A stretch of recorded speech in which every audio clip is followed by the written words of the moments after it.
There is a town where the air freezes your breath into ice. Step outside in winter and your eyelashes turn white in seconds. Cars are left running for months because engines never restart once stopped. The ground beneath the houses is permanently frozen hundreds of meters deep. Yet thousands of people choose to live here, generation after generation. The question sounds simple, but the answer is strange. Why would anyone build a life in a place this brutal? The reason is not stubbornness and not pure isolation. It is geography, it is gold, and it is something quieter. To understand it, we have to start with the map. Far in the northeast of Russia sits a vast region called Yakutia. It is enormous and almost empty. Yakutia alone is larger than Argentina, yet only about 1 million people live across its entire frozen expanse. In the middle of this vast cold sits Yakutsk. It is widely called the coldest major city on Earth. Winter temperatures here regularly drop below -40°C. In extreme weeks, the air falls past -50. At those temperatures, metal becomes brittle, rubber shatters into pieces. Steel can snap like dry wood when struck the wrong way. Tools must be handled with great care. Yet Yakutsk still has roads, schools, and universities. Over 300,000 people call this frozen city home. It has theaters, markets, and a busy airport. Children walk to class wrapped in fur and felt. Life continues even when breath turns instantly to mist. Routine itself becomes a kind of quiet victory.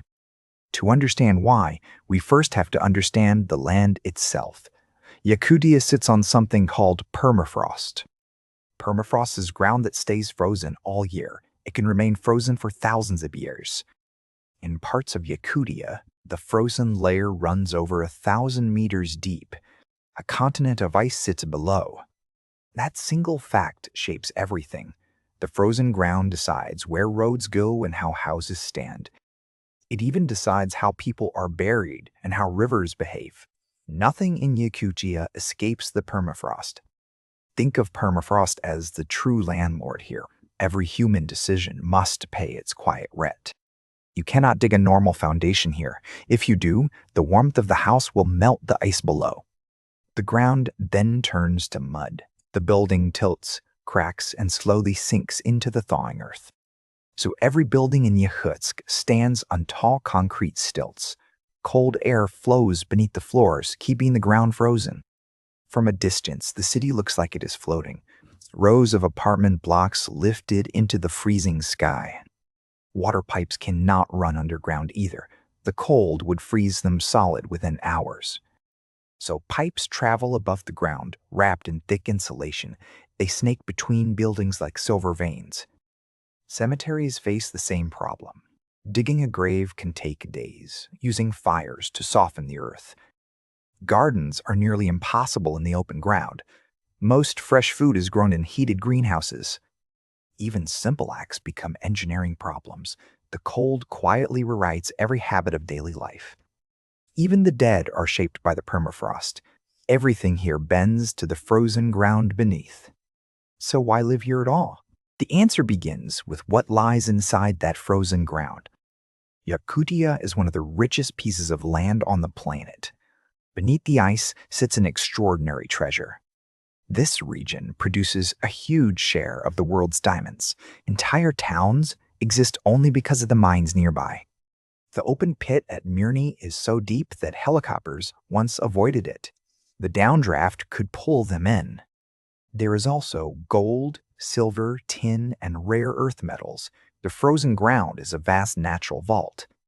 Coal fields stretch for hundreds of kilometers. Some seams have burned underground for years. Natural gas pipelines push energy south toward warmer cities. The frozen north quietly fuels distant homes. For Russia, Yakutia is not empty wasteland. It is a strategic, mineral-rich heartland. That is the first reason people stay: work, wages, and resources locked under ice. Mining towns grow up around the deposits. Roads, runways, and power lines follow the ore. A whole economy sprouts in places nature seemed to seal off. Cold becomes a workplace, not just a season. But money alone cannot explain a place this hard. Many people here are not miners at all. They are teachers, drivers, nurses, shopkeepers, and farmers. They were simply born here. Their parents were born here. Their grandparents too. The largest group in Yakutia are the Saka, also called Yakuts. They have lived in this cold land for centuries. Long before diamonds were discovered, the Saka had already adapted. They learned to survive where most cultures could not. They bred horses with thick coats that graze through deep snow. The animals dig through drifts to find frozen grass. They kept cattle in barns warmed by their own breath. Body heat became a fragile, vital resource. They built winter homes from wood and earth, sealed. They wore clothing layered with fur and reindeer hide. Every stitch was made for temperatures most people cannot imagine. Their food is rich and fatty for a reason. In this climate, calories are survival, not indulgence. It burns energy just to stay alive. Every meal is a small act of defiance. Frozen raw fish, sliced thin, is a local delicacy. It thaws on the tongue, releasing flavor and energy. Horse meat and rich milk products filled the long winters. Fermented mare's milk has fed families for generations. The culture itself is shaped by the cold. Stories, songs, and beliefs all carry the memory of ice. Traditional summer festivals celebrate the return of warmth. People gather in white robes to greet the long-awaited sun. For the Sakka, this is not a harsh place. It is simply home as it has always been. Now zoom back out and look at the bigger map. Yakutia is not the only such place on Earth. Across the far north, similar towns cling to life. In Canada, Alaska, Greenland, and Scandinavia, Norilsk endures brutal winters for its nickel mines. Longyearbyen sits closer to the pole than most cities. Each place has its own version of the same story. Hardship traded for opportunity, generation after generation. Some sit above the Arctic Circle. Some endure months without any sunlight at all. The pattern is almost always the same. Resources below the ground and people who learned the land long ago. Would you ever live somewhere like that? I'm genuinely curious which readers feel drawn and which feel pure dread. Both answers tell us something true.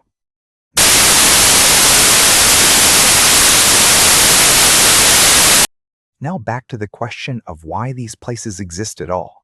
Because cold alone does not build a city. Cities need rivers.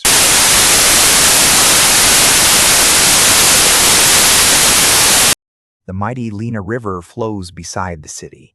In summer, it becomes a highway for boats and barges. In winter, the river freezes solid from bank to bank. Trucks then drive directly across the ice. They carry fuel, food, and supplies to remote villages. The frozen river becomes a road of its own. For much of the year, there is no real highway into Yakutsk. The ice itself is the lifeline. This seasonal rhythm shapes the entire economy. Goods arrive in bursts, stockpiled for the long, dark months. Fuel, food, machinery, and building materials all travel by ice.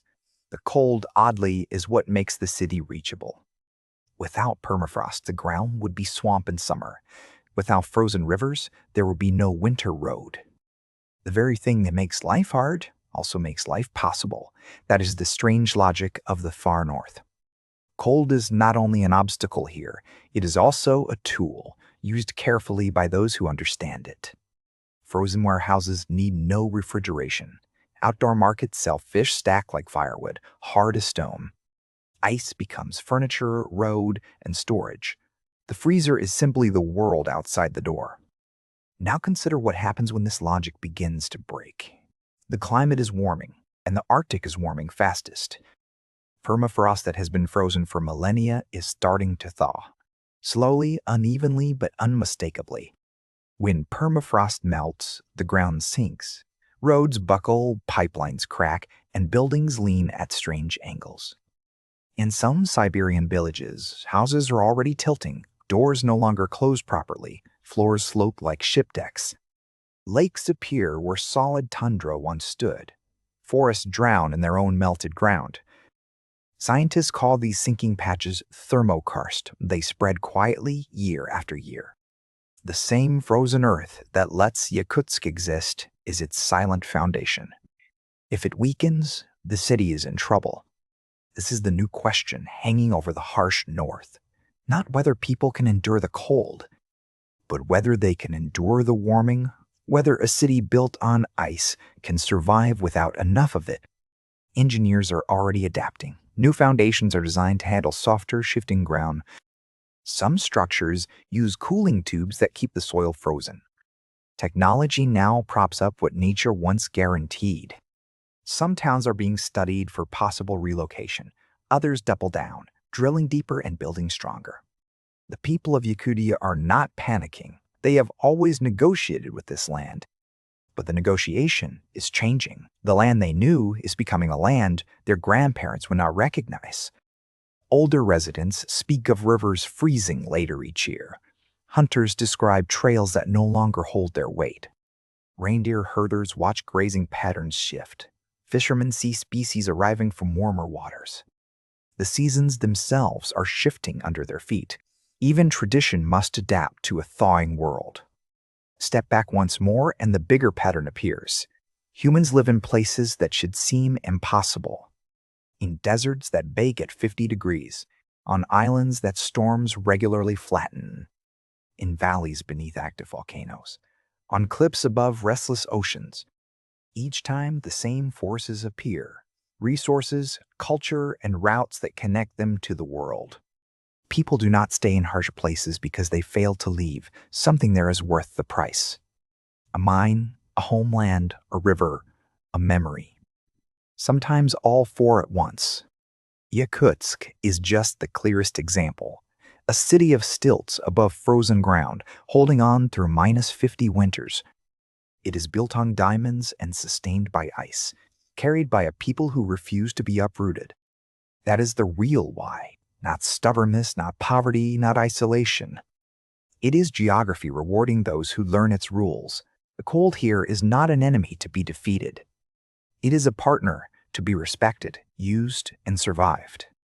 The relationship took centuries to build. And that may be the deepest lesson of the harsh places. The world is not divided into livable and unlivable. It is divided into places we have learned and places we have not. Yakutia simply took longer to learn. The map is full of such hidden classrooms. Each cold town and desert outpost is one. They teach a quiet truth about our species. Humans settle wherever effort and reward find a balance. The harsher the place, the deeper that balance runs, and the more interesting the people who hold it. If this story made you see the map differently, drop a thought in the comments. I read them. For more stories about how the world really works, subscribe and tap the bell. There is much more to explore. On the edges of every map, people choose the hardest ground, and they have very good reasons why.